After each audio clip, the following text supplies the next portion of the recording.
ഇന്ത്യയെ സ്നേഹിക്കുന്ന ഓരോ പൗരനും ഇത് അഭിമാനത്തിന്റെ നിമിഷങ്ങളാണ്, പോരാട്ടത്തിന്റെ വിജയമാണ്.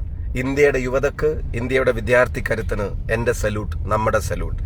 ഈ രാജ്യം ഒരു കാര്യം പ്രത്യേകം ഭരണകൂടത്തെ ഓർമ്മപ്പെടുത്തുകയാണ്.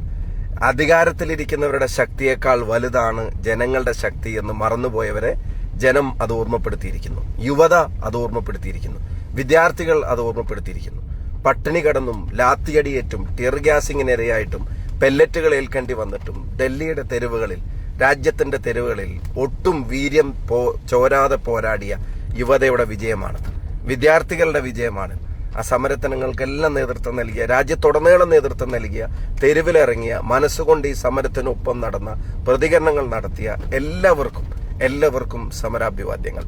ഒപ്പം ഇന്ത്യയുടെ യുവതയെ, രാജ്യത്തിന്റെ വിദ്യാർത്ഥി ശക്തിയെ അധികാരത്തിന്റെ ഹുങ്കുപയോഗിച്ച് തെരുവിൽ തല്ലി തോൽപ്പിക്കാൻ തീരുമാനിച്ച ഒരു ഭരണകൂടത്തോട് ഈ നാട്ടിൽ ആ ചെറുപ്പക്കാരെ അതിക്രൂരമായി മർദ്ദിച്ച് അവരുടെ പോരാട്ടങ്ങൾക്ക് അവസാനം കുറിച്ചിട്ട് വിദ്യാർത്ഥികളെക്കാളും പ്രധാനമാണ് എന്ന് കരുതിയ പ്രധാനമന്ത്രിക്ക് സ്വന്തം നിലപാട് തിരുത്തേണ്ടി വന്നതിന്റെ പിന്നിൽ പാറ പോലെ ഉറച്ച നിലപാടുകളുമായി വിദ്യാർത്ഥിക്കൊപ്പം നിന്ന ഇന്ത്യയുടെ പ്രധാനമന്ത്രിയുടെ വസതിയുടെ മുമ്പിൽ നിന്ന് ഈ യുവതയ്ക്ക് വേണ്ടിയുള്ള പോരാട്ടത്തിൽ നിന്ന് 1 ഇഞ്ച് പുറകോട്ട് പോകില്ലെന്ന് പറഞ്ഞ പ്രിയപ്പെട്ട രാഹുൽ ഗാന്ധിയുടെ നേതൃത്വത്തിലുള്ള പ്രതിപക്ഷ പ്രസ്ഥാനങ്ങൾക്ക്, പ്രിയപ്പെട്ട ജനപ്രതിനിധികൾക്ക്, പൊതുപ്രവർത്തകർക്ക്, മാധ്യമപ്രവർത്തകർ, ഈ സമരത്തിനൊപ്പം നടന്നവർക്ക് എല്ലാവർക്കും സമരാഭിവാദ്യങ്ങൾ. ഇന്ത്യ ജയിച്ചിരിക്കുന്നു. നരേന്ദ്രമോദിയുടെ ഭരണകൂടം തോറ്റിരിക്കുന്നു.